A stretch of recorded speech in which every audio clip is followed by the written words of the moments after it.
I got to put the rest of the pepperoni All right, on it. so I'll finish up here, and you'll kind of give us the weather for the rest of the day. Okay, Sounds great. And thank you for coming. Yeah, thank you. All right, let's go ahead and take you to the graphics because, as we mentioned, it is a busy day across the state, and we'll start off with some of the photos and videos that we got as we've gone through today. This was earlier this morning up at Brighton where it was just dumping snow earlier. You love to see it. While Annie sent this one in from Sundance showing more than 30 inches of fresh snow on the ground from the last 7 days.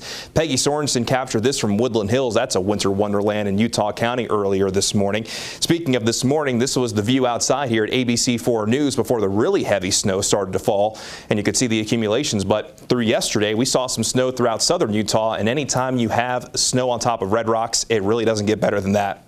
That was shared on ABC4.com in the weather section from Apple Valley. Now, as we've gone through the last few days, our snowpack has benefited greatly from the snow that we have seen. All of our basins across Utah are over 100% of median for today's date, but where we have really seen a significant jump just within the last 10 days have been the southern mountains, where we were around 50 to 60%. How about 123 and 131%? While in our northern mountains, it's been holding steady anywhere from 110% to 130%. And when it comes to the snow water equivalent for the Utah snowpack, we are right now sitting at 11.4 inches when the average for today is 10 inches. So we're more than an inch above schedule, and we're already at 70% of median of the snowpack for the season. We just need to keep this momentum going. We're going to keep it going through today before we enter a calmer stretch, but it does look like by next weekend we could see more wet weather. We'll talk about that in just 1 second.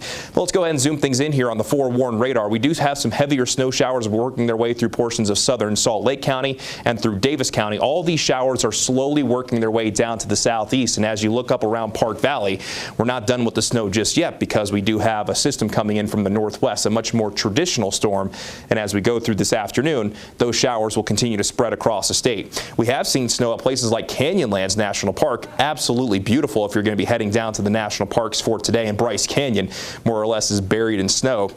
Here's the view from Utah State University in Logan, where we actually have some blue sky peeking through. So today's showers will be scattered in nature. Some of you will actually get a few breaks in the clouds, and some of you might not see all that much, while other spots could still see that accumulating snow. Temperatures are mainly in the 30s and 40s at this point, while Park City is currently sitting at 18 degrees, and it just seems like it hasn't wanted to stop snowing in Park City since yesterday.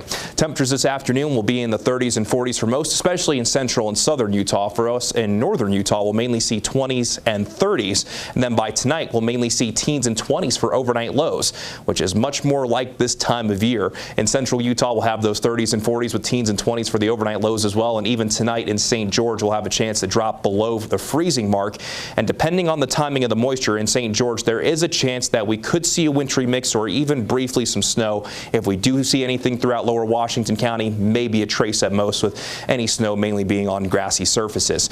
As we begin the futurecast at 1 o'clock this afternoon, you can see those scattered snow showers across northern Utah. Then by 4 o'clock, showers become more widespread across the state, but you can see the gaps, meaning not everybody will find that chance of wet weather. From this evening into tonight, that best chance of wet weather will migrate into central and southern Utah, and then as we move through the day on Saturday, high pressure will start to build in. And this will result in calming skies for just about everyone, mainly in our valley, still holding on to a chance of some light snow showers in the high country through our Saturday. Then by Sunday, we'll be getting mostly sunny skies with daytime highs below average before we start a warming trend next week. When it comes to additional snow potential through the rest of today and through the first half of tomorrow, most valleys could pick up maybe nothing to upwards of 2 inches. Benches could follow along that same theme with maybe just a little bit more. Mountain valleys traced to 4, isolated up to 6. Mountains 1 to 5, isolated up to 10 in a few pockets. While in St. George, we're expecting mainly rain and maybe a trace of what we talked about. In St. George, isolated rain showers later today. Even could hear a few rumbles of thunder across southern Utah. Morning chance tomorrow, and then by tomorrow afternoon into our Sunday, calmer skies, highs in the 40s, but then early next week with that high pressure, a mix of sun and clouds, with daytime highs returning to the mid and upper 50s by Wednesday and Thursday. Along the Wasatch Front, scattered snow showers today, slight chance early tomorrow. Then as we move throughout the day, Sunday into Monday, we'll be looking at partly cloudy skies, highs climbing to around 40 degrees by Monday, and we should be back in the mid to upper 40s by Wednesday and Thursday before another active weather pattern could unfold as we move into next weekend. Brian?